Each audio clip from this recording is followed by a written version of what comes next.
മകളെ, Jerusalem 3 minute പ്രാർത്ഥനാ ലൈനിലേക്ക് വന്നുകൊണ്ടിരിക്കുന്ന നിങ്ങളെ ഓരോരുത്തരെയും വിശുദ്ധ ഫൗസ്റ്റീന പുണ്യവതിയുടെ കൈകളിലൂടെ നിത്യപിതാവിനെ കാഴ്ചയായി അർപ്പിക്കുകയാണ്.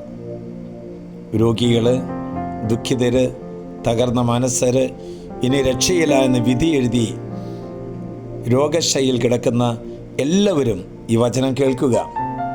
സഹനപ്പൂക്കളോടും എല്ലാവിധ രോഗപീഠകളുമായി സഹിക്കുന്നവരോട് പ്രത്യേകമായി തരുന്നൊരു വചനമാണ്.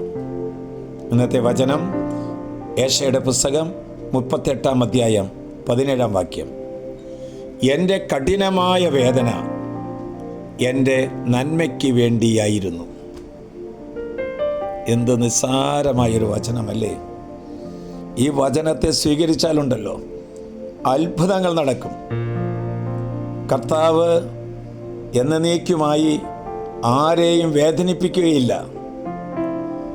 ഏറെ സഹിച്ചവർക്ക് ഏറ്റവും വലിയ സമ്മാനം ഒരുക്കി വെച്ചിട്ടുണ്ട് എന്ന് നീ വിശ്വസിക്കുക, മറക്കരുത്. ജോബ് സഹിച്ച വേദനകൾ ദൈവത്തിൻ്റെ അനുവാദം ചോദിച്ച് ജോബിന് നൽകിയ വേദനകളാണ്. സഹനത്തിൽ ജോബ് പിടിച്ചു നിന്ന് കണ്ടില്ലേ? പാപം മൂലം രോഗാവസ്ഥയിലുണ്ടാകാം. ലഹരി ഉപയോഗങ്ങൾ മൂലമായി മാരകമായ രോഗങ്ങൾ നമ്മുടെ ജീവിതത്തിൽ ഉണ്ടാകും. എന്നാൽ ഒരു കാര്യം മനസ്സിൽ ഓർത്തു വയ്ക്കുക, കൂടുതൽ സഹിക്കുന്നവരെ ദൈവം കൂടുതൽ സ്നേഹിക്കുന്നു. കൂടുതൽ സഹിക്കുന്നവരെ ദൈവം കൂടുതൽ സ്നേഹിക്കുന്നു. മനുഷ്യനിലെ സഹനത്തിന് വിലയിടുന്നത് മനുഷ്യരല്ല, ദൈവമാണ്. നമുക്കൊക്കെ ഉണ്ടാകുന്ന സഹനങ്ങൾക്ക് വിലയിട്ട് തരുന്നത് മനുഷ്യനല്ല, ദൈവമാണ് വിലയിട്ട് തരുന്നത്. ഇപ്പോൾ വിവിധങ്ങളായ ആശുപത്രികളിലും ഭവനങ്ങളിലും ഒക്കെ രോഗശൈലിയിൽ കിടക്കുന്ന എല്ലാ അസ്ഥി സംബന്ധമുള്ള രോഗമുള്ളവരെ ഈശോയ്ക്ക് സമർപ്പിക്കുകയാണ്. കിഡ്നിയിലെ കല്ലുള്ളവരെ ഈശോയുടെ കരങ്ങൾക്ക് സമർപ്പിക്കുകയാണ്.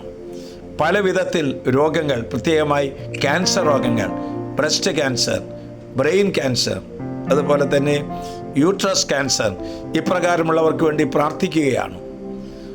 അതുപോലെ തന്നെ ഹാർട്ട് രോഗികൾ, തളർവാദ രോഗികൾ, ക്രയാറ്റിൻ്റെ അളവ് കൂടിയവർ, വയറ്റിൽ വെള്ളം കൂടി കൂടെ കുത്തിയെടുക്കുന്നവർ, ശരീരത്തിൽ ചൊറിഞ്ഞ് പൊട്ടുന്നവർ, ഉണങ്ങാത്ത മുറിവുള്ളവർ എന്ന് വേണ്ട ഷുഗർ, പ്രഷർ, കൊളസ്ട്രോൾ ഇവൻ്റെ ആധിക്യം മൂലമായിട്ട് കഷ്ടത അനുഭവിക്കുന്നവർ, മുടി കൊഴിഞ്ഞു പോകുന്നവർ എന്ന് വേണ്ട ശിരസ് മുതൽ കാലിൻ്റെ ഉള്ളങ്കാൽ വരെയുള്ള ശരീരമണ്ഡലങ്ങളിൽ കൈനകം കുത്തിപ്പഴുക്കുന്നവർ, കാല് കുത്തിപ്പഴുക്കുന്നവർ, ഇവരെല്ലാവരെയും കർത്താവിൻ്റെ കരങ്ങൾക്ക് അർപ്പണം ചെയ്യുകയാണ്.